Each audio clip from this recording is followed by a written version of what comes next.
Bonjour et bienvenue dans cette nouvelle vidéo. Aujourd'hui, je vais vous montrer comment créer un calendrier dynamique et automatisé dans Excel, auquel nous allons rattacher toutes les tâches et les événements dont nous avons besoin. Je tiens quand même à vous rappeler qu'avec les versions récentes d'Excel, vous pouvez trouver n'importe quel type de calendrier à l'aide des différents modèles qui vous sont proposés dans l'onglet Fichier. D'accord? Je vais vous montrer. Je clique sur l'onglet Fichier et là, vous avez déjà une interface dans laquelle on peut trouver n'importe quel type de modèle. D'accord? Donc, si je fais autre modèle ici, nous avons la possibilité de chercher en ligne les modèles de calendrier dont nous avons besoin. Mais pourquoi alors je vous fais ce tutoriel si vous avez la possibilité d'en créer un très facilement? C'est ce que vous vous dites, pas vrai? Alors le but réel de cette vidéo, ce n'est pas de créer ce calendrier proprement dit, c'est en effet les associations des fonctions avec lesquelles nous allons travailler qui seront fort intéressantes. Car nous savons tous que la conception d'un calendrier demande beaucoup d'expertise et de maîtrise des fonctions Excel. Ok? Alors, avant de commencer, je vais vous montrer le rendu final, d'accord, auquel nous allons nous livrer. Ici, j'ai le calendrier que vous voyez à l'écran. Donc là, nous avons l'année qu'on va saisir manuellement. Nous avons ici le mois qu'on va évidemment choisir de la liste déroulante.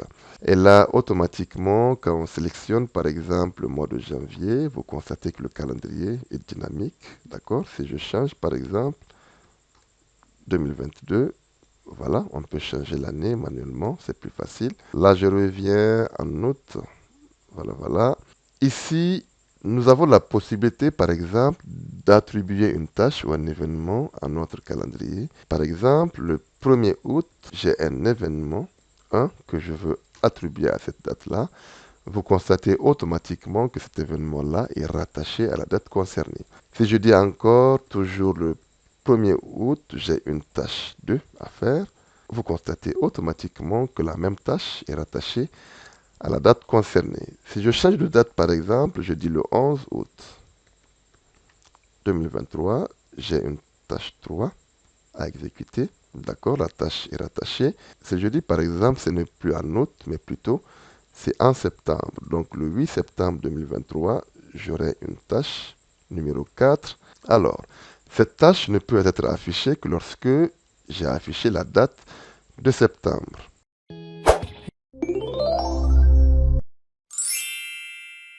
Alors, je rappelle que nous n'allons pas créer le design, la mise en forme de ce calendrier. Ce n'est pas ça le but réellement.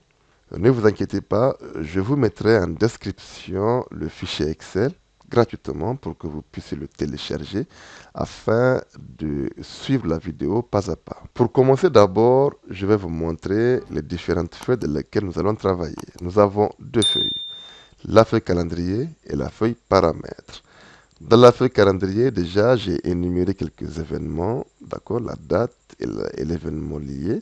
Là, par rapport au jour de la semaine, donc j'ai écrit lundi et j'ai incrémenté, comme vous le constatez. Nous avons pratiquement l'année ici que nous allons saisir, par exemple 2023. Là, on va créer une liste déroulante. Dans la feuille paramètres, nous avons quelques calculs intermédiaires à faire, d'accord. Nous avons premièrement les mois de l'année, de janvier à décembre. Juste à côté, nous avons quelques informations à rapatrier. D'accord? Donc, premièrement, nous allons faire la liste déroulante. Donc, je me bascule de la cellule L2. Je me dirige dans l'onglet Données.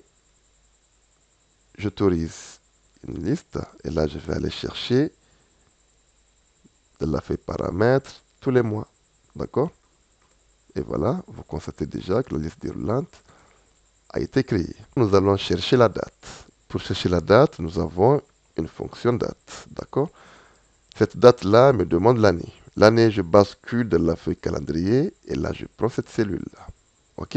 Point virgule, il me demande le mois. Alors, ici, nous avons un petit problème parce que le mois, je l'ai en texte. Dans la liste déroulante, nous avons janvier, février, mars, jusqu'à décembre. Si je sélectionne le mois de la liste déroulante, là, j'aurai une erreur de la fonction date. Parce que tout simplement, là, moi, j'ai besoin du mois en chiffres. Donc, août pour 8, janvier pour 1, février pour 2. À cet effet, je vais imbriquer la fonction équive, donc la valeur cherchée de la fonction équive. Évidemment, c'est ce mois-là. Où est-ce que je trouve ce mois? Là, je viens de la feuille paramètres. Cette fonction, je rappelle, me permettra de renvoyer la position relative de chaque mois dans cette liste-là. OK? Alors, correspondance exacte, je mets 0. Ici, je ferme la parenthèse. Pour le jour, je mets 1. D'accord? Et je valide. Vous constatez ici que nous avons le 1er août. Si je viens dans le calendrier, je sélectionne par exemple février. J'aurai normalement le 1er février. D'accord? Là, je vais chercher le premier jour du mois, mais je vais le chercher en texte. Donc, qu'est-ce que je veux faire? Je vais faire tout simplement cette cellule-là. OK? Et là, je mettrai tout simplement la fonction texte. Cette fonction-là a deux arguments. Premièrement, la valeur. Secondo, le format. Donc, je mettrai JJJJ.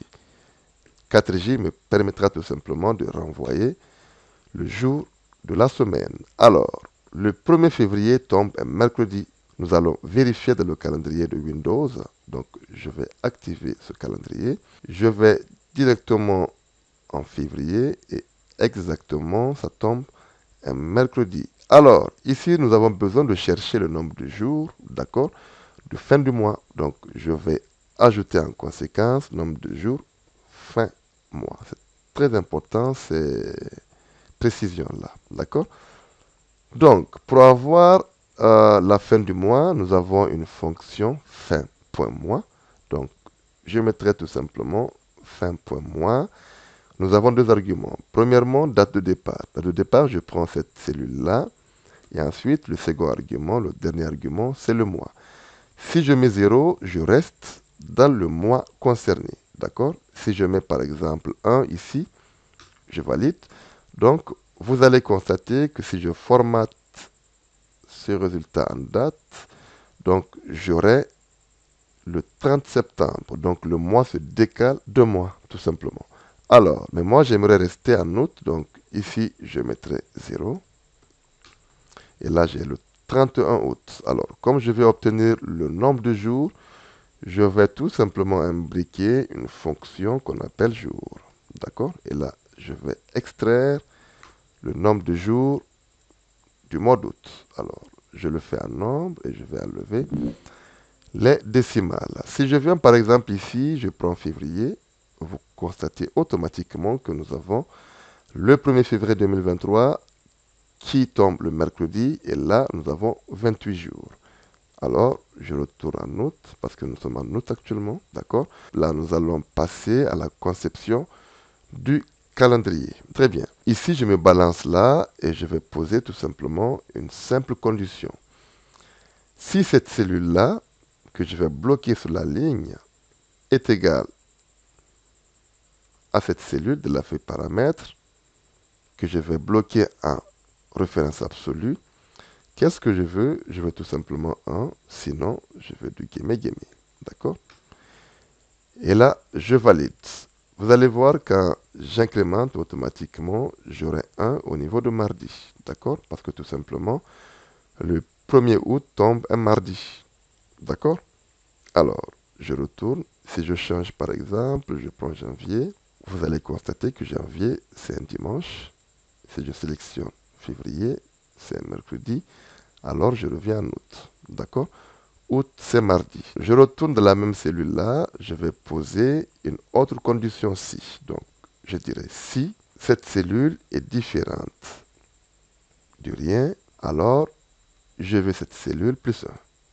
Sinon, tu me reproduis ma formule initiale. Très facile. Je valide et vous allez voir, quand j'incrémente, j'aurai une chronologie des chiffres. Si je change par exemple janvier, j'ai 1. Si je prends février, voilà, il commence mercredi. Alors, je reviens en août, ok? Et là, nous avons déjà fait la première ligne du calendrier. Nous allons continuer. Je ferai tout simplement cette cellule plus 1. D'accord? Et je reviens celle-là plus 1. En ce moment, je peux incrémenter très facilement. Ici, je vais copier cette ligne-là et là, je vais coller. D'accord? Voilà, voilà. Ici, je colle ici. Je colle ici. Et là, je colle ici. Ici, nous allons sélectionner janvier. D'accord? Le calendrier prend forme. Je prends février. Voilà, voilà. Mars. Et je prends août. Mais là, nous sommes confrontés à un petit problème. Vous voyez ici, ça commence le 1er, c'est le mardi, et ça finit le 31. D'accord? Un jeudi. Nous allons vérifier dans le calendrier Windows. Et bien voilà, le 31, c'est un jeudi. Mais le problème auquel nous sommes confrontés ici, c'est que nous avons le 32, le 33, le 34. Mais là, c'est un problème que nous allons essayer de régler très rapidement. D'accord? Pour cela, je me balance ici, par exemple, et là, je vais poser une condition si imbriquée avec la fonction ou. D'accord? Donc, si cette cellule-là est égale du guémé, ou bien cette même cellule est égale à la fin du mois, d'accord, de l'année en cours, que je vais bloquer, qu'est-ce que je veux? Je veux tout simplement du guémé, sinon, tu me reproduis ma formule initiale. Je ferme la parenthèse et je valide. Je reprends la même formule ici, d'accord, si ou cette cellule est égale à du guémé, du vide, ou bien cette même cellule encore est égale à la fin du mois de l'année en cours que je vais bloquer.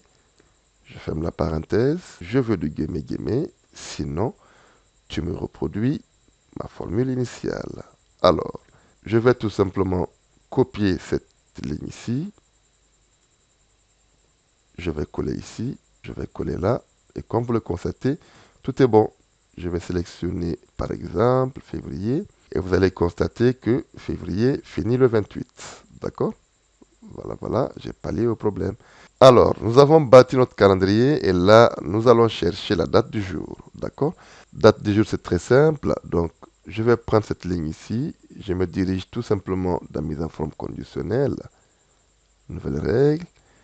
Et je viens sur cette option-là et je mets une formule. D'accord? Donc, cette formule, c'est tout simplement date. Le premier argument, c'est l'année. Le second argument, je vais imbriquer avec la fonction équive. Valeur cherchée, c'est le mois d'août. Où est-ce que je trouve les mois? C'est ici. 0 pour correspondance exacte. Le jour, là, je vais basculer dans le calendrier et je prends cette cellule ici. Je ferme la parenthèse. Si cette date est égale à aujourd'hui, d'accord, j'espère que j'ai bien écrit aujourd'hui, alors je vais tout simplement une couleur de remplissage verte et la police blanche et grasse. D'accord? Très bien. Donc, je vais copier cette mise en forme là. Nous allons faire un double clic ici. Et là, je vais tout simplement cliquer. Je clique ici. Et vous aurez constaté ici, dès que je clique, la cellule devient verte. D'accord? Et là, je continue, je clique jusqu'à la fin. Alors, là, ici, nous avons la date du jour qui est le 30. Cette fois-ci, nous allons essayer de rapatrier tous les événements et toutes les tâches dans notre calendrier. Comment nous allons nous y prendre? C'est très simple. Donc, nous allons partir pas à pas. Ici, nous avons les différentes dates que j'ai insérées, donc y compris leurs événements. Nous allons tout simplement chercher l'occurrence. D'accord? Pour chercher une occurrence, j'ai fait tellement de vidéos à ce sujet. J'espère qu'il n'y aura pas de problème. Donc, je vais aller très rapidement avec la fonction NBC. D'accord? Donc, plage, je prends cette plage ici, de B5 à B5, et je bloque la première référence ici. Pour le critère, je prends toujours la même cellule, je ferme la parenthèse, et je valide. Alors, ici, je vais le formater en nombre, et n'oubliez pas de concaténer cette même date-là. OK? Je vais incrémenter jusqu'en bas, comme vous le constatez. Ce que je vais faire ici, donc, je vais insérer les formules dans ces cellules ici, dans toutes les cellules vides, mais je vais commencer d'abord de la première cellule ici. Nous allons utiliser les deux fonctions imbriquées index et equiv. Donc, premièrement, je mettrai la fonction index. Index, il demande la matrice. Qu'est-ce que je veux renvoyer? Je veux renvoyer tout simplement les événements. Je vais sélectionner jusqu'en bas. D'accord? N'oubliez pas de figer cette plage de données. On me demande ici le numéro de ligne. Alors, là, je vais imbriquer equiv. D'accord? La valeur cherchée, qu'est-ce que je veux faire? Donc, j'aimerais chercher les dates ici, dans cette colonne-là. Vous vous rappelez que nous avons fait une occurrence concaténée avec la date. Donc, cette colonne-là va nous servir de colonne de valeur cherchée. Pour cela, moi, je vais imbriquer la fonction ligne. Donc, ligne de quoi? Ligne de A1 qui va me renvoyer 1, que je vais concaténer avec ma date. Donc, la fonction date, l'année. Je prends la cellule ici, le mois. Attention, nous avons que le mois en texte. Moi, j'aimerais renvoyer le mois en chiffres. Donc, je concatène la fonction equiv. Valeur cherchée, je cherche août, que je vais bloquer. Où est-ce que je la cherche? Cette donnée-là, je la cherche ici, de la liste des mois. Correspondance exacte pour le premier equiv. Je ferme. Pour le jour, en ce moment, je me bascule dans le calendrier. Et là, je prends ce jour ici. Et là, je vais verrouiller sur la ligne. D'accord? À ce niveau, donc, j'ai fini la valeur cherchée. Point virgule, où est-ce que je cherche cette donnée-là? Alors, là, je bascule dans ma colonne où j'avais cherché l'occurrence, que je vais bloquer. D'accord? Ici, correspondance exacte, je mets 0. Je ferme la parenthèse. Pour la colonne, je mets 1. Je ferme. Et je valide. Alors, là, c'est normal que nous ayons une erreur parce que tout simplement, cette cellule-là, elle est vide. Donc, je ferai 6 erreurs. Si toute cette formule que j'ai créée présente une erreur, alors tu me mets du guillemets. D'accord? Je ferme et je valide. Ici, j'ai le 1er mai. Donc, si je prends par exemple le 1er mai, je prends un mai, vous allez constater que nous allons rapatrier déjà le premier événement. D'accord? Là, je vais incrémenter vers le bas jusqu'ici. Donc, nous avons 2 événements. Et là, je vais incrémenter vers ma droite. Très bien. Alors ici, nous avons le 6, comme vous le constatez. Ce que je veux faire, donc, je vous conseille de sélectionner la première cellule, de prendre la formule de la barre de formule, de la copier, faites échappe pour sortir de la sélection. Et là, on se positionne là et on colle. Je fais dessus un double clic. Vous allez constater que nous avons une erreur. Donc, cette cellule ici devra être sous le 8. D'accord? Je valide. J'incrémente vers le bas et j'incrémente vers la droite. Alors, ici, nous avons le 11 mai. Alors, je colle toujours ma formule que j'avais sélectionnée. Double clic. Je tire jusqu'ici. Je valide. J'incrémente vers la droite et j'incrémente vers le bas. Et vous allez faire la même chose pour remplir le calendrier. Et voilà. Donc, j'ai copié toutes les formules de les différentes cellules. Là, ce que je vais faire, c'est de masquer cette colonne ici, là. D'accord? Et vous aurez constaté, si par exemple ici, je change le 6 mai, je le change au 3 mai.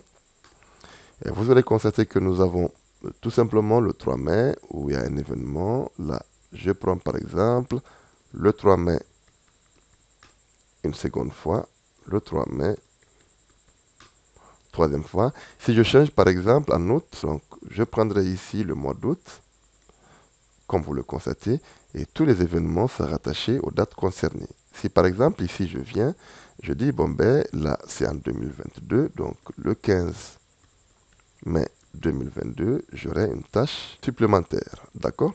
Donc, je mettrai sup comme ça. Là, je mettrai la même mise en forme ici. Très bien. Alors, là, je dois aller normalement en 2022. Et là, je prends, c'est en quel mois? C'est le mois de mai. D'accord? Donc, voilà. Et vous constatez automatiquement, le 15 mai, nous avons une tâche supplémentaire.